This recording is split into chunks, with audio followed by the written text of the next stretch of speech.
Ladies and gentlemen, welcome once again to the Packernet Podcast. I am your host and resident fanalist, as always, Ryan Schlipp. Check us out online, packernet.com. Find me on Twitter, pack_daddy.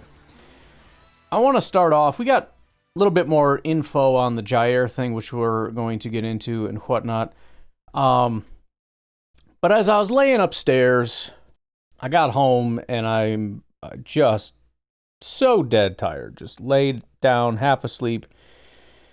And I just started letting my mind wander a little bit. And sometimes, I don't know if your brain is wired this way or not, you start connecting dots. Things all start to look similar. You know what I mean? You see parallels in a lot of things. And the thing that sucks about this is I lay down and went through like a 30-minute monologue on this, and it was great. And now I have to do the whole thing all over again, and it's never as good the second time. But I will do my best.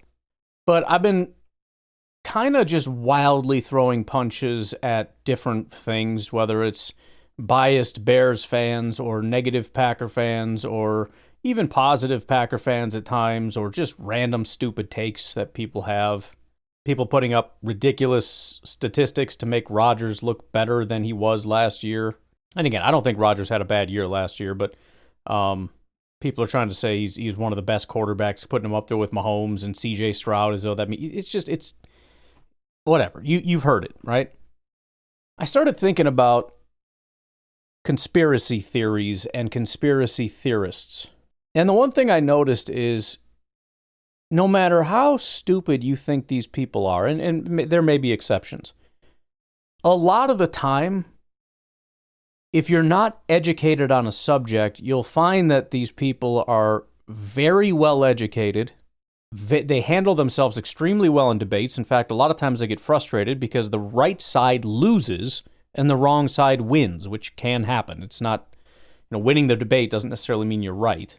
You just better articulated your point. And I think a lot of times people get caught off guard because they expect these people to be complete idiots, and they're not. They're very well equipped and very knowledgeable, and you're in their arena when you walk into that particular thing.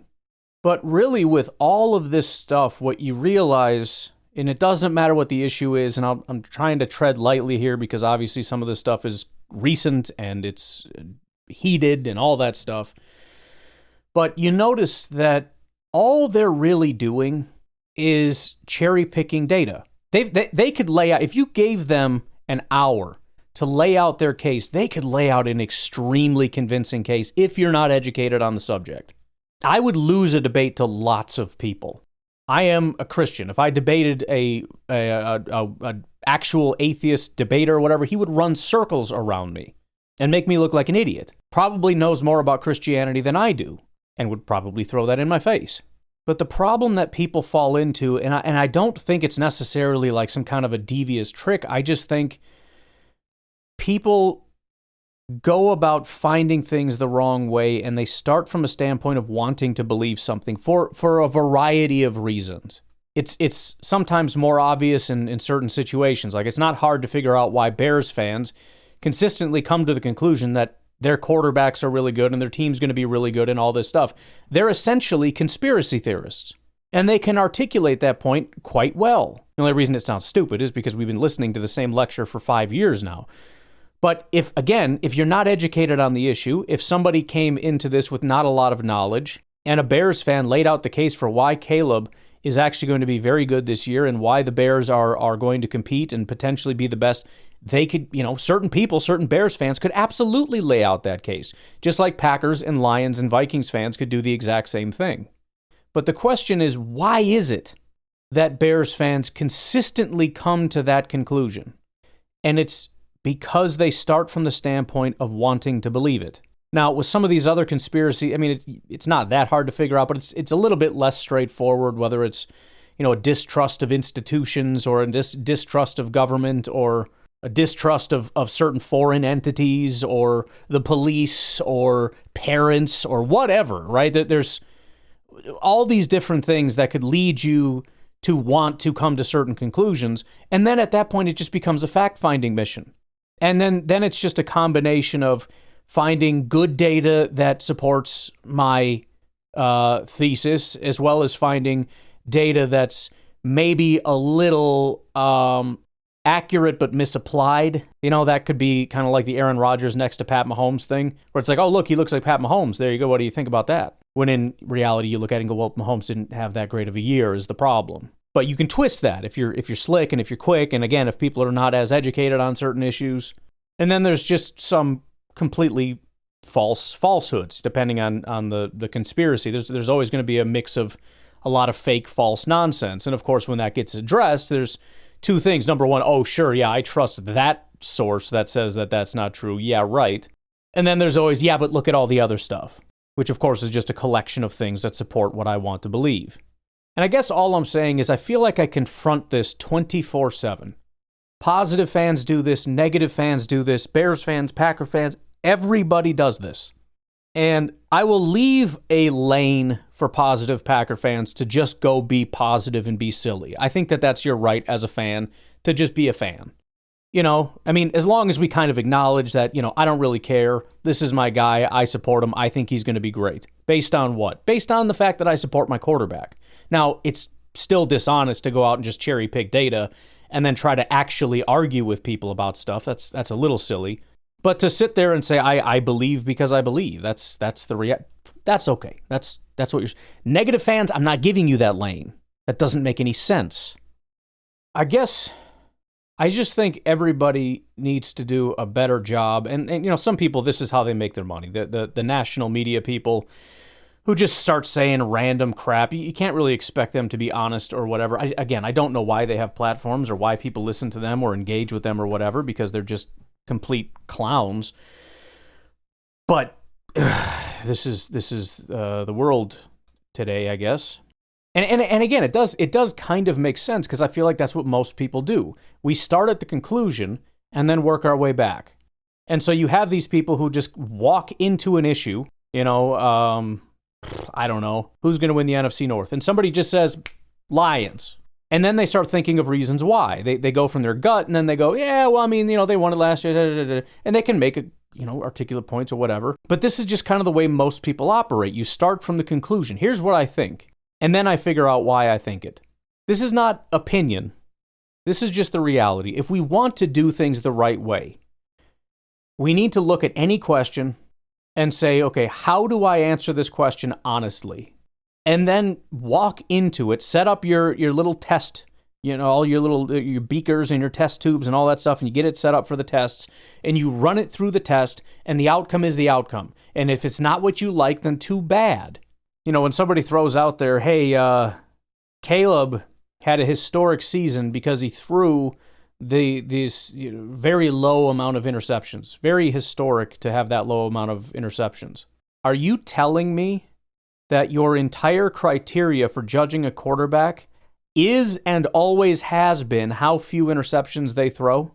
If not, then explain to me what it is we're doing here, because I don't know what we're doing here. All that is somebody who wants to believe Caleb is great, found a single stat, and is now going to recalibrate their entire belief system around the idea that this is evidence of being a good quarterback, even though they never believed that in the past, ever. This is how conspiracy theories happen. And then essentially you get in your bubble, you get in your Bears fan bubble, or your negative Packer fan bubble, or your positive Packer fan bubble, or your Gootlicker bubble, or whatever bubble, and you just start consuming all the content. Bears fans get in their Bears fan bubble, and they hear all this stuff that's all positive, and this is positive, and this is positive, and the reason we were bad is because of the coach, and now the coach is gone, and the offensive coordinator, and the offensive coordinator's gone, and the offensive line, and now the offensive line is fixed, and Caleb actually was really good. He just was being let down by all these people, and diddly. All these things. And again, there's some truth, some half-truth, some untruth, all mixed together, all being repeated over and over and over again by you and the people in your bubble, and this is how conspiracy theories happen. And this is how when you come into a situation, whether it's sports or politics or geopolitics or whatever the case may be, and you hear somebody that's engaged in these sort of conspiracy type things, most people listen and are like, what are you talking about? You sound freaking crazy. Because you have to be a little off. And you have to be doing this kind of a thing to come up with something so stupid. And how everything comes back to the Bears being good. It's interesting how everything comes back to that. It would be like if somebody said, hey, what color Skittles are in that bag of Skittles? You could easily go and dump out the bag and start pulling all the pink Skittles out and then look at your pile and say, hey, look at this pile. This is clearly a bag of pink Skittles. It's not wrong. And you did do the work, and you did gather up all this information, and you are making a case, and you are showing evidence. The problem is the test you set up and the way you went about answering the very specific question that I asked sucked. I asked you to tell me what colors are in the bag. And the way you went about doing that is to pull a specific color out, put it to the side, and then tell me that this is the color. Is that how you answer that question?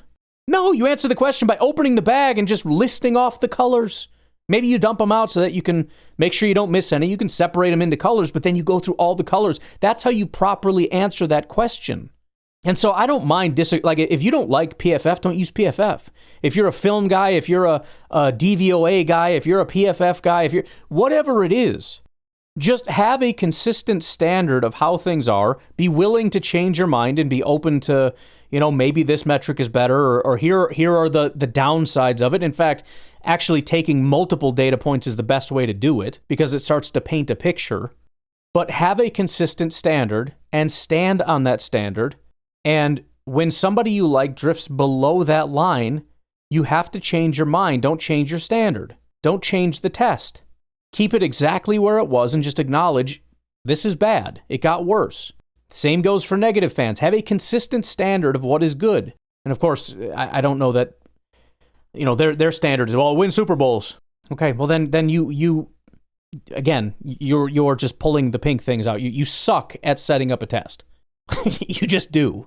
Because nobody ever will satisfy you. Nobody ever is a success. Maybe you could say the Patriots with Bill Belichick and the Chiefs under Andy Reid and Mahomes and Tom Brady and whatnot. Maybe. I mean, they sometimes didn't win Super Bowls. Is that okay? Like what is the standard here? I think a lot of times with the negative Packer fans, it just comes from a standpoint of like superiority. It's just always having the ability to look down on people. You know what I mean?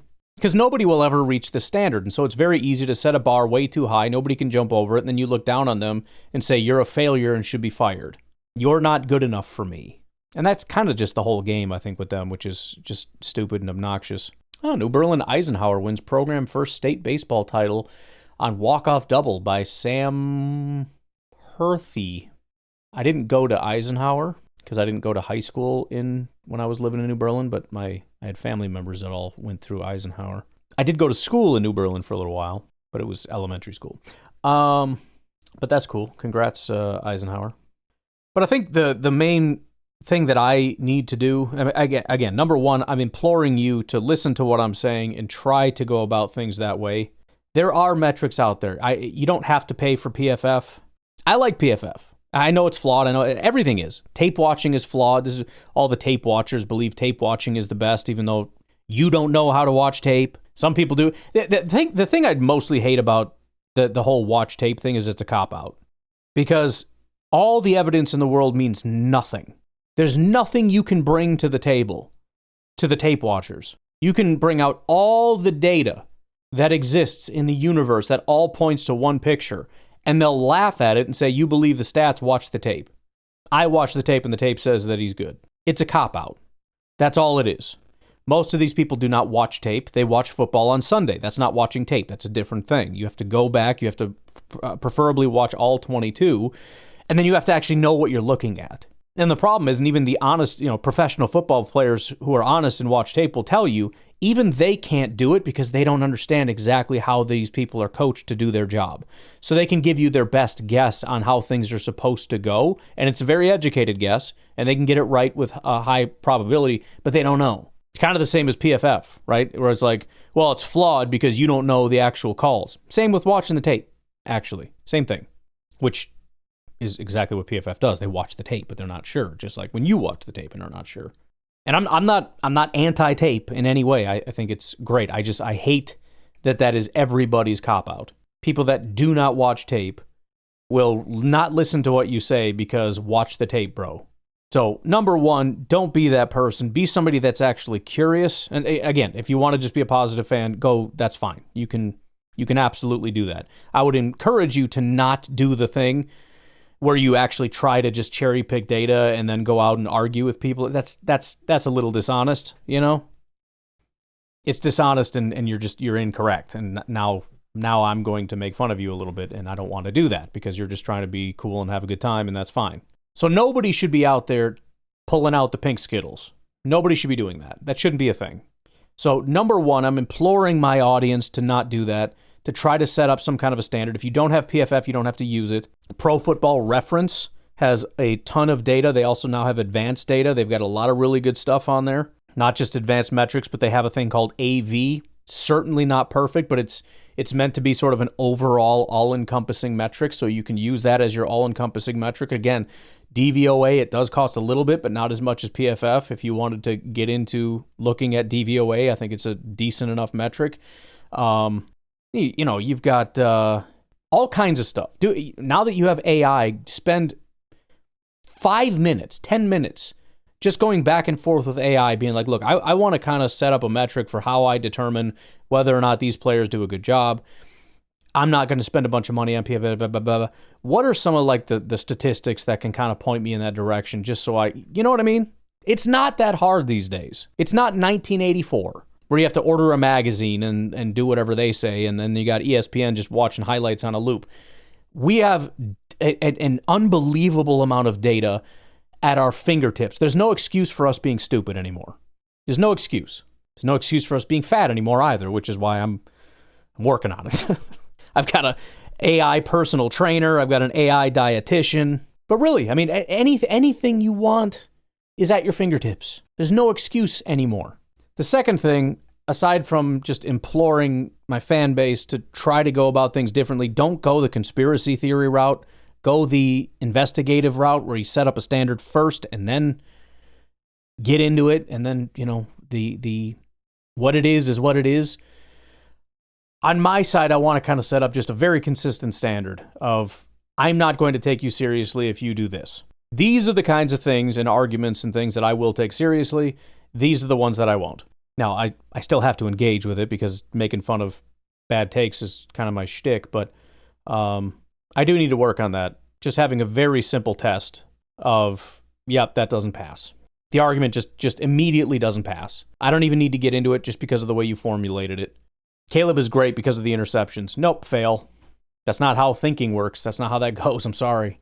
All right, just wanted to run through that. Why don't we take a break? I want to touch on some other Jaire developments real quick. We got some insights as to potentially what the Packers were offering, and then we'll see where that leaves us. We'll take a break. We'll be right back. As I sit here, I feel like we've talked about this already, so let's be very brief.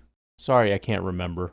Oh, I actually looked at the transcript, and I don't see it. So, all right, so here is what I have here, and again, it's from Landis Alexander, who's Jaire's dad. I didn't know anything about Landis until this whole thing came out, and everybody found out who his dad was, and his dad is actually Earl L. Alexander, so I don't know what his name is, but he said he absolutely wanted to stay in Green Bay. They insulted him by giving him no guaranteed all-incentive-based deal that only a fool would sign.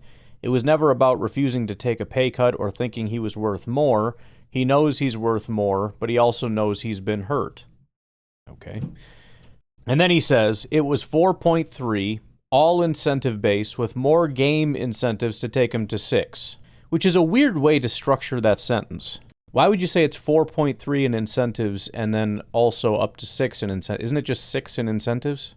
Isn't that like saying somebody paid me $4.50 and then they gave me another $1.50 to make it $6? Why would you break it up that way? I don't understand. The way it was structured looked like they were setting it up for a more attractive trade, so if they're being honest, it was them that didn't really want him. And maybe that's true. I don't know. The confusion, there's a couple confusion points that I have. Again, is the weird way that they laid out. First of all, I don't think you're actually able to do 100% incentive-based. In other words, if something happens, like you have to hit certain markers in order to get any money whatsoever. In fact, let's do a little bit of investigating here. No, you cannot offer a contract that is 100% incentive-based. So when he says it was 4.3 all incentive-based with more incentives taking it up to 6, which again, the sentence doesn't make sense. And I keep bringing that up not only because it doesn't make sense, but because I'm pretty sure it was structured very similar to the Ravens, where it was 4.3 million with incentives up to 6 is what the contract was. The NFL collective bargaining agreement sets league minimums for base salaries, and qualifying contracts must include the minimum base salary applicable to a player with his number of credited seasons. For 2025, the minimum salary for a rookie is $840,000, and it increases based on years of experience. Every player must receive a minimum base salary during their regular season. Players are paid 1/18 of their salary each week throughout the regular season, including their bye week. The minimums increase with years of service, ranging from $840,000 for rookies up to over $1.2 million for veterans. Incentives are limited to specific categories listed in the CBA's Exhibits A through C. So there's only certain incentives that you can offer. You can't just make up crazy stuff. As many as 8 NLTBE, not likely to be earned incentives clauses, can be included in a contract. Additional compensation like incentives can supplement the minimum base salary but cannot replace it entirely. So the absolute minimum they could have offered would be a $1.2 million salary, up to 4.3 in incentives, up to 6 in incentives, which doesn't make sense. Again, here's what I think he's saying. It was 4.3 was the actual offer, but they didn't fully guarantee the 4.3. In other words, it's possible he doesn't earn the 4.3. That's not an incentive, though. Incentives are different things. And so he's talking about instead of all incentives, it's all at-risk money, right? In other words, something happens, he's not guaranteed to get this. By the way, this is also why, and I don't mean any disrespect to Jaire's dad. Appreciate him, his family, Jaire immensely. Obviously, his perspective and his son's perspective is whatever. But the problem is, there's a lot of people who take these things as authoritative. We're way too fast to talk about how former NFL players or Jaire's dad or Watson's dad or whatever. Well, they would know, obviously, and I'm glad he's speaking because it's given me some insights, but what he's saying is just incorrect. And again, I don't think it's intentional. I think all he's saying is it's a $4.3 million contract with no guarantees, and that can go up to 6 based on incentives. It's a terminology thing, but also if you don't know what the rules are, you could listen to that and think, wow, the Packers offered kind of a bull crap. They essentially offered him a $0 contract, which is not allowed, and said if you hit certain things, like if you get to 4 games, you get $1 million. If you get to 10 games, you get $5 million. That's not what the contract was. It can't be. It's not legal to offer that contract. So it's semantics, but it's also important that we get that straight. Because a lot of people are mad at the Packers for the contract that was offered and whatnot. And, I mean, if you're going to be mad for the right reasons. The part that I don't get is, just the... Again, I understand saying, boy, I sure would have paid that for Jaire. I do get that. Some of the takes, though, are very weird, considering the contract he signed in Baltimore. There is an account on social media. I'm not sure. I think they have a podcast. So, maybe not. Go check them out. Titletown Talks. I don't mind promoting them and whatnot. I don't understand the thought process. He says, Jaire Alexander's father speaks again. The Packers offered Jaire $4.3 million deal, all incentive-based, not correct, offering him $0 in guaranteed money. That is correct, supposedly. Goot saying they were working on it was a complete lie because that's beyond a lowball offer. This is the part that I don't understand. How is that beyond a lowball offer when it's almost exactly the contract he signed in Baltimore? I understand that the only real difference is the $4 million is guaranteed in Baltimore. It's not guaranteed in Green Bay. And that certainly makes a huge difference if you assume he's not going to play this year due to injury. But if your entire argument against the Packers is you tried to screw him out of $4 million because he obviously isn't going to play this year, then it sounds like this was a good thing he didn't come here.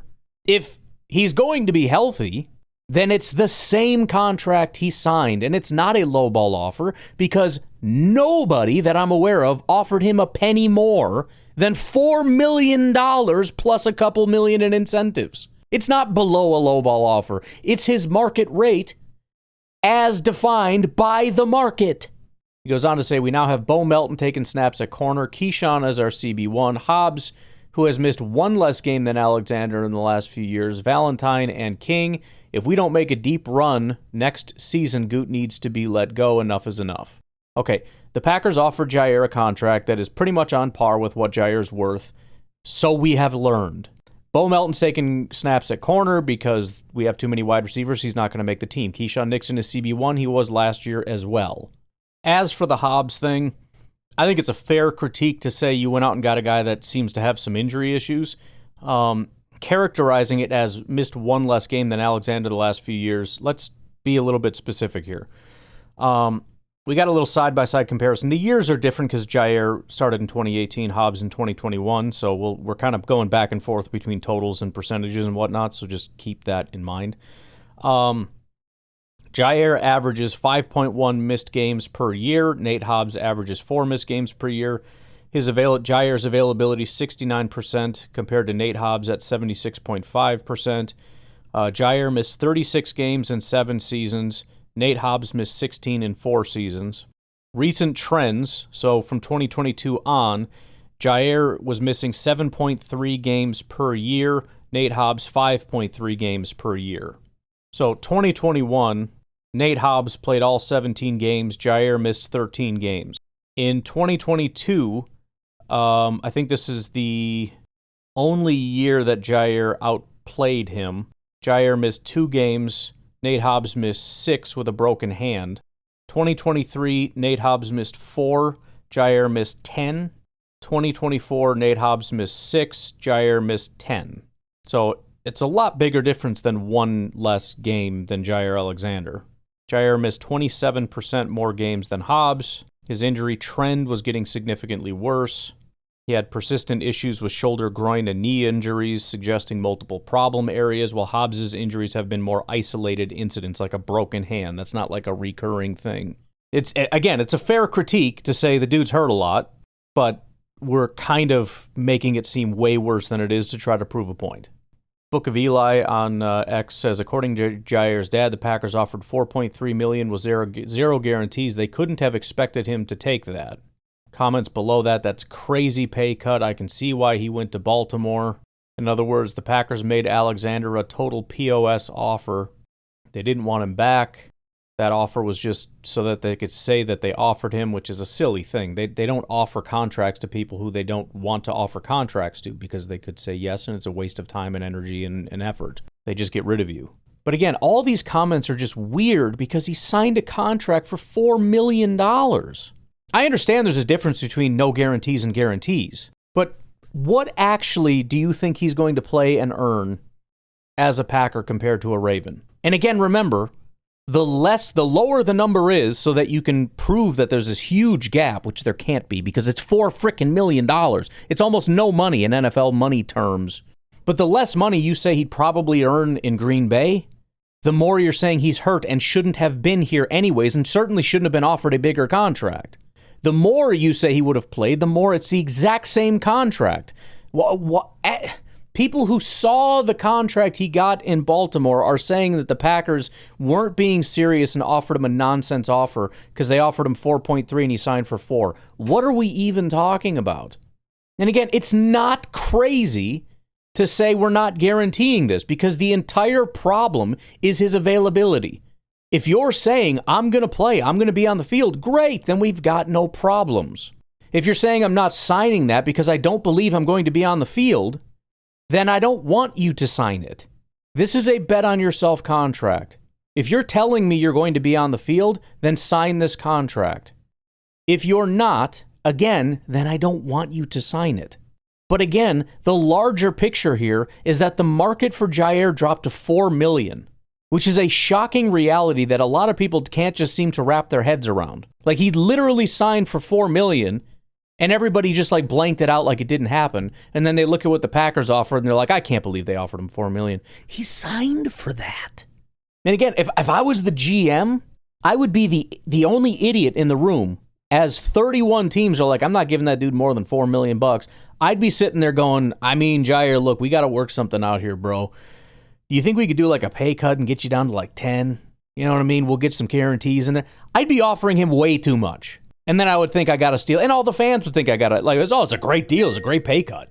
Not realizing that 31 other teams are laughing hysterically at how stupid I am for paying that much money for Jaire. We have to realize, and this is the same thing we said about the draft and all this other stuff, we have a way of thinking as fans and all this other stuff. Listen to what I have to deal with. Wonderful rendition of my farts. This is my family when I'm doing a podcast. Unbelievable. In the middle of a rant, I can't go upstairs and put the kids to bed right now. There has to be a moment where we realize that we were just wrong, right? When we thought a guy was going to get drafted in the first and he falls to the fifth, and then we praise the team that drafted him. Oh, my Lord. Here we go. From Alicia. Yep. This is me, Alexa. Oh, I need to let out some gas. Mm-hmm. Yep. Okay. Yep. Okay, there we go. This is how they get me upstairs. The heck was I saying? Yeah, we praise that team because, oh boy, you got the steal of the century. Rather than saying, oh boy, we were wrong about this guy. He's actually a 5th round pick. I'm not going to subject you to this. There's like 500 of them. It's been like 30 seconds and it's still going. Oh, there we go. We'll switch it up a little bit. Oh my goodness. All right, I got to put the kids to bed. They're not going to stop doing this. Suffice it to say, we need to change our frame of reference for how we view things and whatnot, and recognize that his value fell to $4 million. We offered him that. It's reasonable to say no guarantees. He didn't want it, which is also reasonable to say, nah, I'm not doing that. That's silly. Going to a really cool team, a really good team, a playoff caliber team, and and being with your old buddy out there. Oh, and also from Alicia. Juicy diarrhea is my friend. Okay. And also, he gets to play against Rodgers twice. So, why don't we take a break? I'm going to put the kids to bed, but we'll be right back. All right. Why don't we take some calls, get caught up on those things here. 608-501-0718 is how you can call into the show if you'd like to. New callers go directly to the front of the line. We don't have any new callers today. So let's get started with Beer Cheese Benny. Hey, Ryan, Beer Cheese Benny. What's up, man? I know this is a couple days late, but happy Father's Day to all the fathers out there that listen to the podcast. Thank you. I certainly had a great one, and I was just listening to your podcast this morning, and you were saying how all you ever ask for is not to have to do anything. I tell you what, man. My wife, I love her.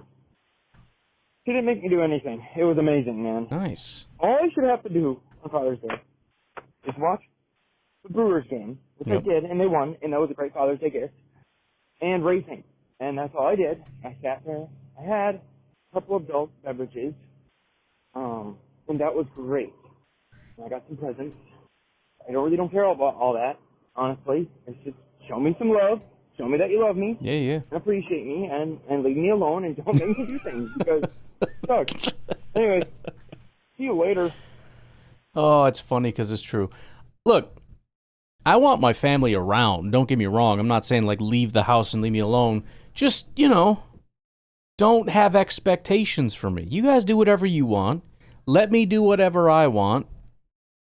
Maybe we throw in a little bit of meat, some good TV.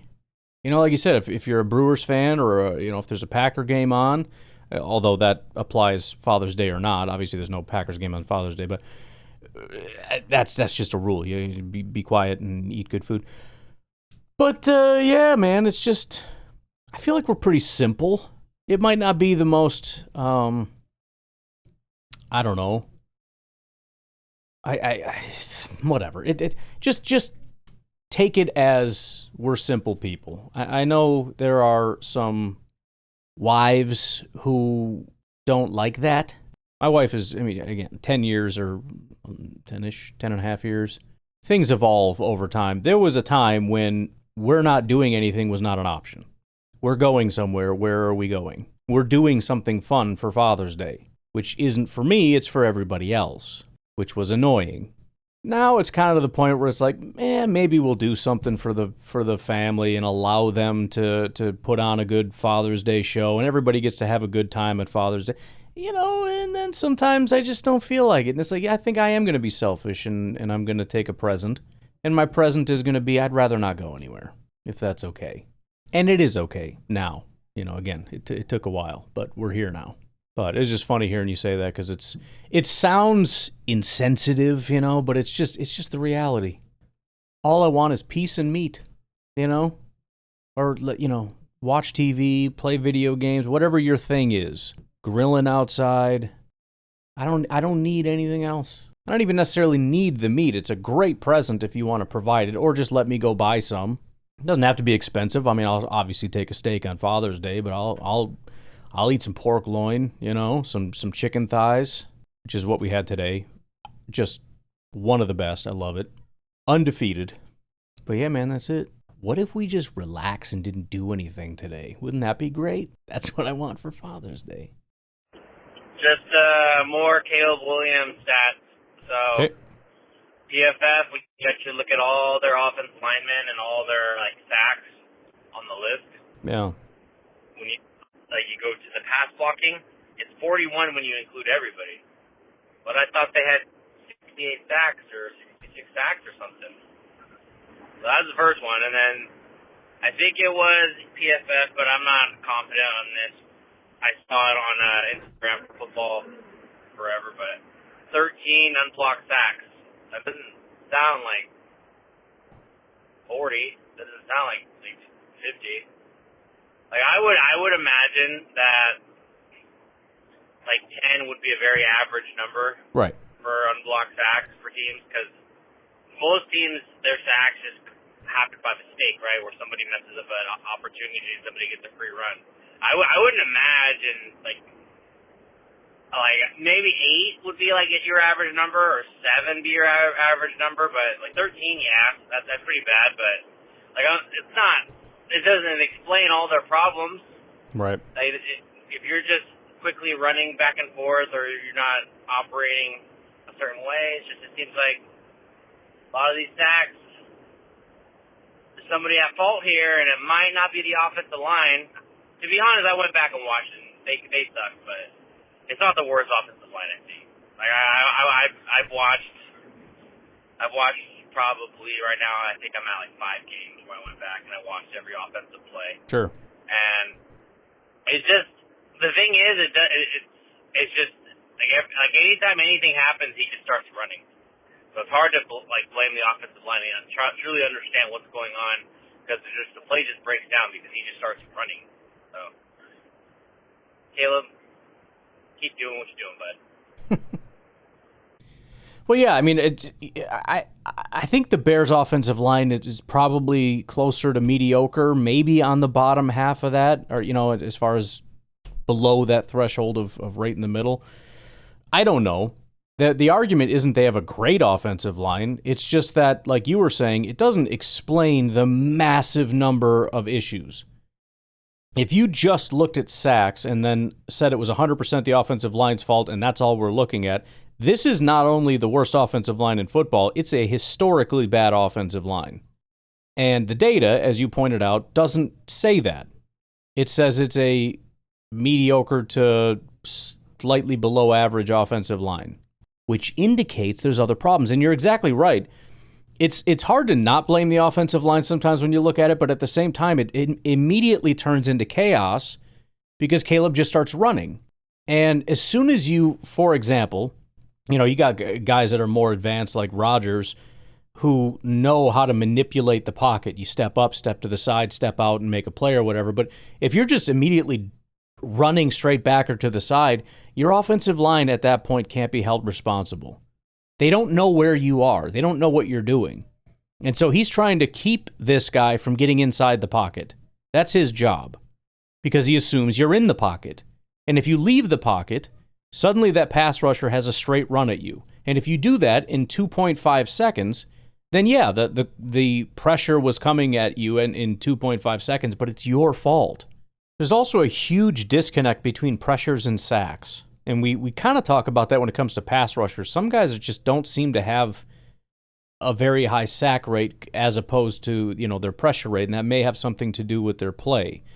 The amount of times a pressure turns into sacks is pretty amazing. Where's our guy here? There he is. So I'm looking at FTN Fantasy. That's where DVOA is right now. But they've also got this thing called Stats Hub, and it's just got a ton of different stats in it. So I looked at quarterback pressures. They have a thing called adjusted sack rate, which, whatever. It's a sack rate, but they take out some of the noise. Caleb was third in that metric, which is high. If you look at the pressure rate, how often he faced pressure, he's 18th. Why is he getting sacked so much? Because he runs around like a crazy person. How about clean pocket rate, which speaks for itself? Percentage of dropbacks where the quarterback had a clean pocket to throw from.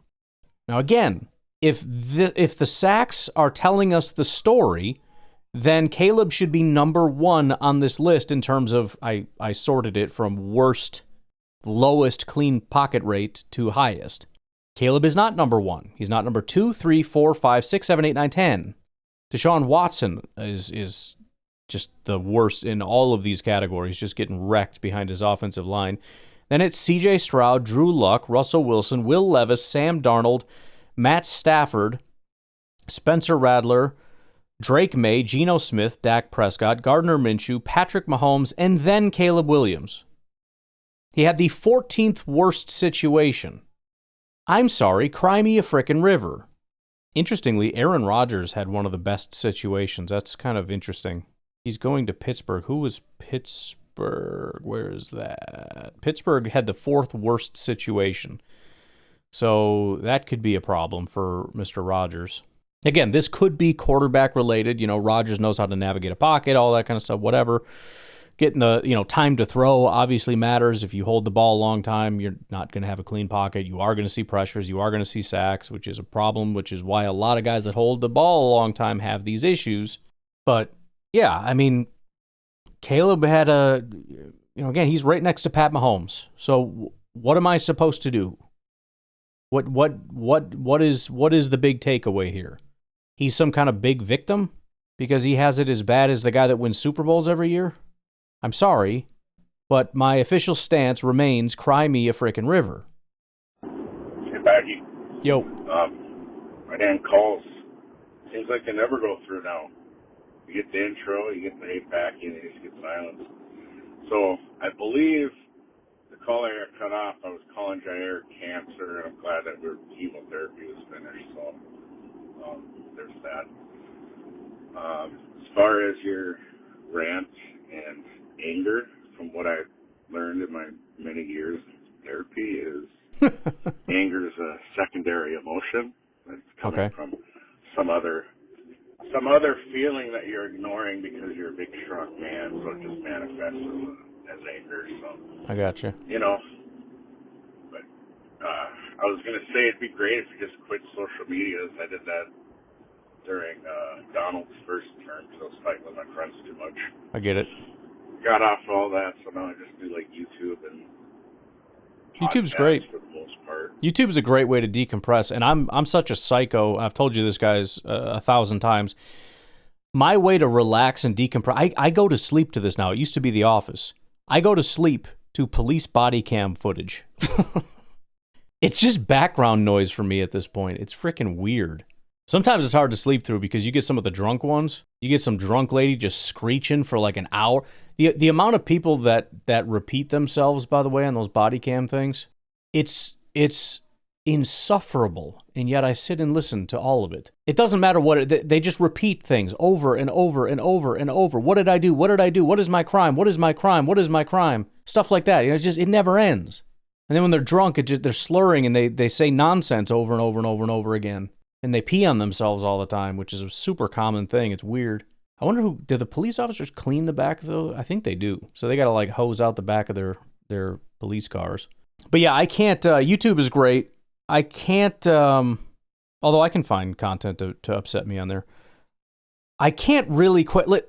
It's a weird thing. I come on here and I complain like I don't like it, but at the same time, it's kind of the content. You know what I mean? So as much as I rant and rave about you are stupid and you shouldn't say these things, I want them to keep saying those things. They have to keep saying it because it's my favorite thing to do is yell and rant and rave about it.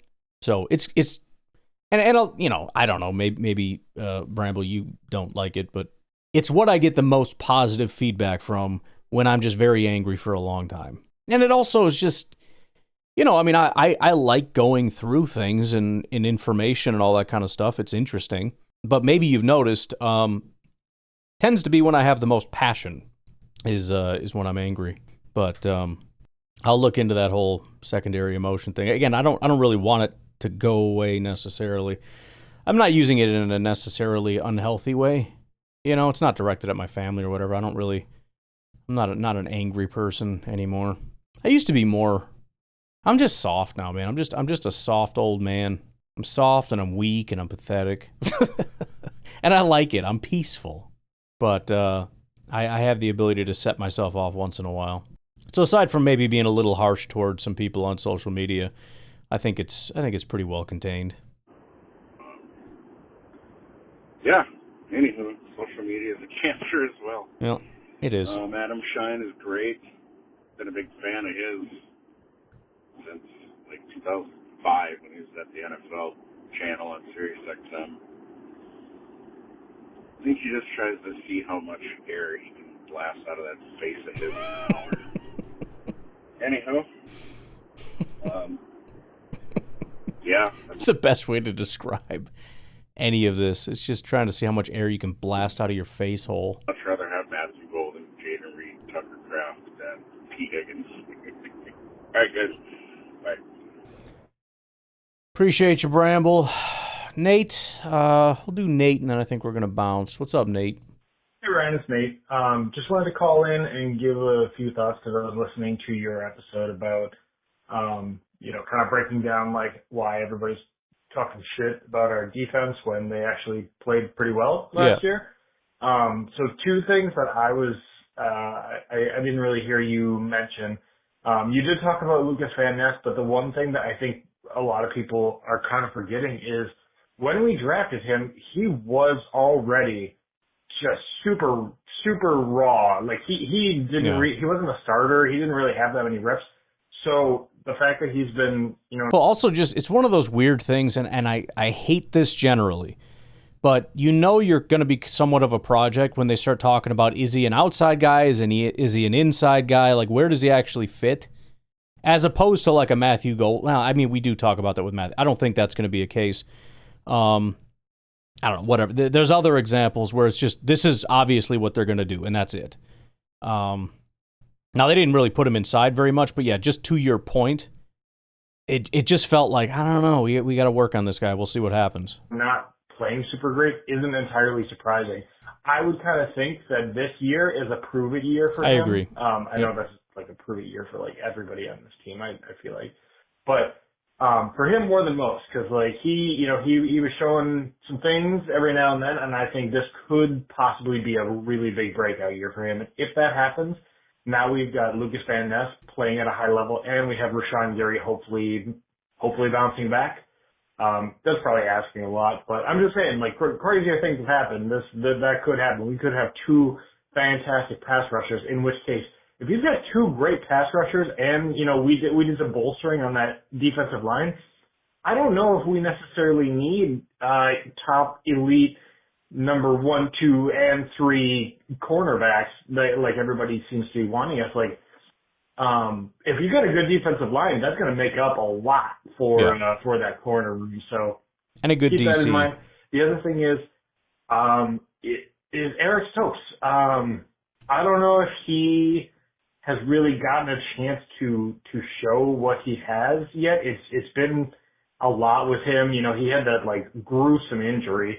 Yeah. And he didn't really get a chance to show too much last year. Obviously still had some issues with that leg, I'm sure. So I kind of want to see him like after a full off season of being healthy, rehabbing what he needs to, and I just want to see like maybe he could come in and be better than expected. I'm not saying he's going to be CB1, but can he come in and be maybe a solid CB2 and then Valentine gets moved to CB3? I think that's a pretty good corner room if that could happen. So little things like that, we have two guys who maybe step up more than expected in Stokes and Van Ness, and this defense could be formidable. Very, very formidable, especially considering we already have good safeties. So that's corner, safeties, and defensive line. Plus, we've got some good stuff going on in the linebacker room. This could be a great defense with just two guys. If two guys show out next year, then that could change this entire defense, in my opinion. I would love to hear what you have to think. Go Paco. Yeah, I mean, I'm as somebody that tends to be, you could call it pessimistic. I tend to call it pessimistic. I think I'm more of a I'll believe it when I see it kind of person, and if you haven't shown it, I'm going to assume that you just don't have the ability to show it. I am a little bit more optimistic about Van Ness, largely because of, again, based on what I saw. First of all, he is an absolute unit. Like, that guy is just ridiculous how big that guy is and how fast he is for his size and all that stuff. It's insane. It doesn't necessarily mean anything, but the potential is shocking. But then when you look at, again, I it's just a question of whether or not you want to make excuses for people. There's always excuses, right? Jordan has excuses with the injuries, and Van Ness's excuses are, rookie year was his rookie year, and then year 2 they switched the scheme on him, and he took a dip when the entire team took a dip. And then he started to emerge in the second half of the season when the rest of the defense started to emerge in the second half, but he kind of was near the top as far as the guys that were performing at a high level. So, we'll see. I tend to agree, though, that, somebody's probably going to do well.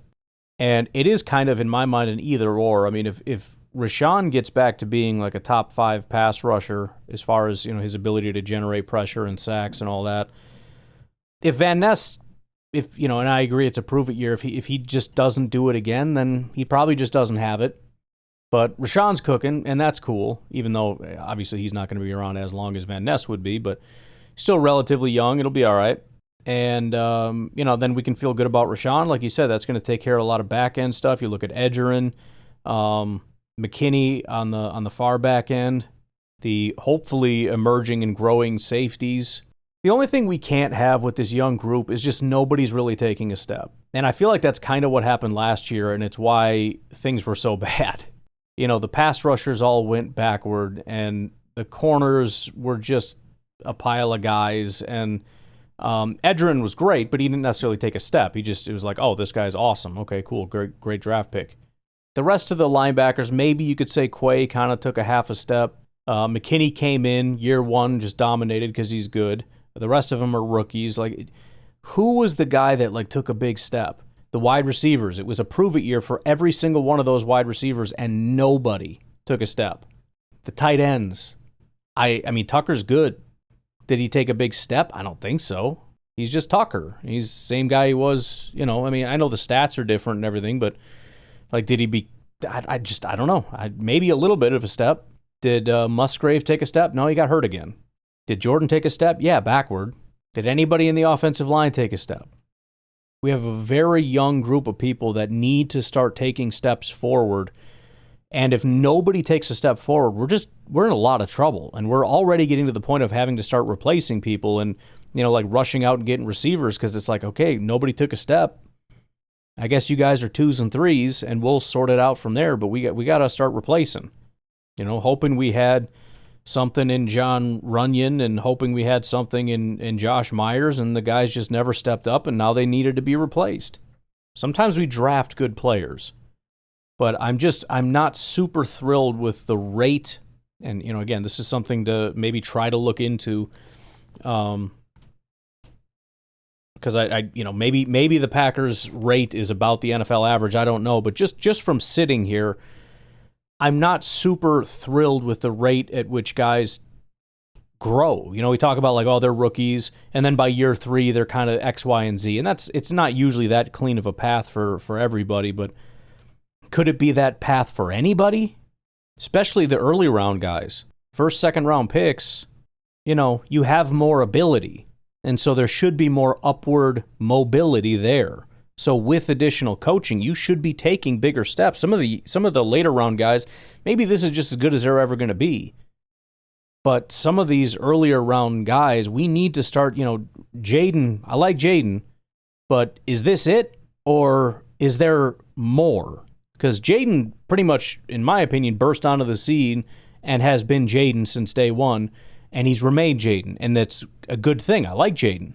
But it would be cool if he took a step and became Super Jaden. And that's kind of true of Christian, but he's been constantly interrupted. Jordan Morgan would be great. Edgerrin, you don't have to do anything. I mean, if you want to take a step, that'd be great, but you're already there, so you're good. I'm worried about, the coach is talking about, you did good, but we got to work on some stuff. Like, don't tweak him too much, man. I don't want him thinking, and he's fine. Just leave the freaking guy alone. He knows what he's doing. You're going to ruin him. Just stop it. Devontae Wyatt. I like Wyatt, but he came in and was Wyatt, and then the next year, he was Wyatt again. We need Super Wyatt. Again, I've already conceded you can't stop the run very well. Fine. You're a first-round pick with elite athleticism. I need you to be a really good pass rusher. Lucas Van Ness, year 3, you got to start emerging as a guy that people are afraid of, as opposed to a guy that the fan base mocks and uses as an example of how the defense is bad. Even if they're a little bit misguided, it's kind of a thing that you earned as an early first-round pick, early-ish. And so, I shouldn't have to dig super deep into stats to try to defend you. It should be evident on the football field for guys that are sitting around eating popcorn watching a football game that dude's pretty good. I shouldn't have to be working so hard to defend you. You know what I mean? So, like you said, it's kind of a prove-it year for everybody, and that is kind of how it feels because they're a young group. Is this it? Is there more? Is anybody going to get better, or do we just need to find blue chippers? Does Gutekunst just have to draft guys that come in and are dominant, or do we have a coaching staff that can help guys grow? Because that is a coaching issue. And I like our coaches, but I just have not seen, and it's a young defensive staff, so young in terms of we haven't gotten to see them very much. But I'm excited, for example, to have Derek Ansley get his hands on some of these safeties and see what he can do with them. I'm excited to see Covington get his hands on Wyatt and Van Ness and some of these guys and see what he can do with them. I get that we don't have premier corners, and I don't think they have a lot of upward mobility. I think they just are what they are. But like you said, if we can get Van Ness going and Rashawn going and Wyatt going and some of the other rookie safeties going, if we can get Bullard going, if we can get Williams going, if we can get Cooper going, and if we can get Quay going, then we don't have to worry as much about the corners. You can be mid-corners, and we're still going to have a great defense, which is kind of what happened last year, right? We managed with the guys that we had. So, all right, folks. I'm going to leave you all with that. Have yourselves a good rest of your day. I will talk to you tomorrow. Have a good one. Maybe, yeah, talk to you tomorrow. Bye-bye.